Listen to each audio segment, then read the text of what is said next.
የፌዴራል ከፍተኛ ፍርድ ቤት አራዳ ምድብ አንደኛ የወንጀል ችሎት አቶ ኤርሚያስ አመልጋ ከደረቅ ቼክ ጋር ተያይዞ በተመሰረተባቸው ክስ ላይ ብይን ለመስጠት ተለዋጭ ቀጠሮን ሰጠ። አቃቤ ሕግ አቶ ኤርሚያስ የአክሰስ ሪል ስቴት ስራ አስኪያጅ ሆነው ሲሰሩ ከ4.8 ሚሊዮን ብር በላይ የሆነ ገንዘብ ለ6 ግለሰቦች በተለያየ ጊዜያት ቼክ ቢጽፉም በተባለለት ቀን ቼኩ በተጻፈበት ዘመን ባንክ ሄዶ ሲጣራ በቂ ገንዘብ የሌላቸውና የተዘጋ በመሆኑ ግለሰቦቹ ገንዘባቸው ማግኘት አልቻሉም። በዚህም በፈጸሙት በቂ ስንቅ ሳይኖር ቼክ መስጠት ወንጀል ነው ክስ የተመሰረተባቸው። አቶ ኤርሚያስ አመልጋ ከደረቅ ቼክ መስጠት ጋር ተያይዞ በተመሰረተባቸው ክስ ላይ ዛሬ በጠበቆቻቸው በኩል መቃወሚያን አቅርበዋል። ክሱ ከተነበበ በኋላ የተከሳሽ አቃቤ ሕግ መቃወሚያ አለን በማለት ባለ 3 ቅጽ መቃወሚያዎችን በሁሉም ክስ ላይ አቅርበዋል። ፍትህ ሚኒስቴር ምርመራው እንዲቋረጥና አቶ ኤርሚያስ ችግሩን በጋራ እንዲፈቱ ነው ከውጭ የተጠሩት በማለት ደብዳቤውን አቅርበዋል። ከቀረበው ይህ ደብዳቤ ማሳያ ሲሉ የተከሳሽ ጠበቃ ጥር 21 2007 ዓ.ም አቶ ኤርሚያስ ወደ ሀገር እንዲመጡ መጠየቃቸውን እሳቸውም እንደማይከሰሱ ለጠየቁት ማረጋገጫ ፍትህ ሚኒስቴር ከቼክ ጋር በተያያዘ ምርመራው ይቋረጥ የሚልና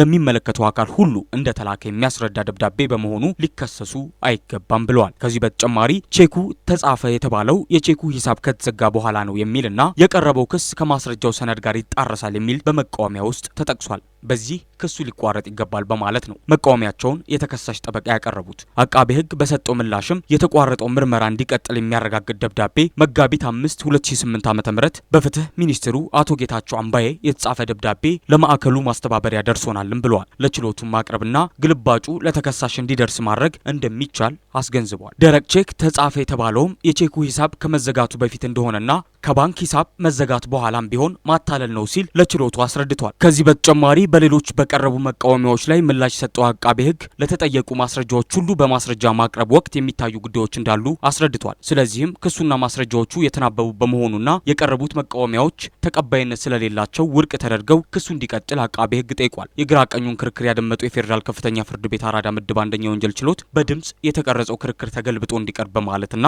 ጉዳዩን መርምሮ ብይን ለመስጠት ለሚያዝያ 10 2008 ዓ.ም ተለዋጭ ቀጠሮ ሰጥቷል ሲል ፋና ብሮድካስቲንግ ኮርፖሬሽን ዘግቧል።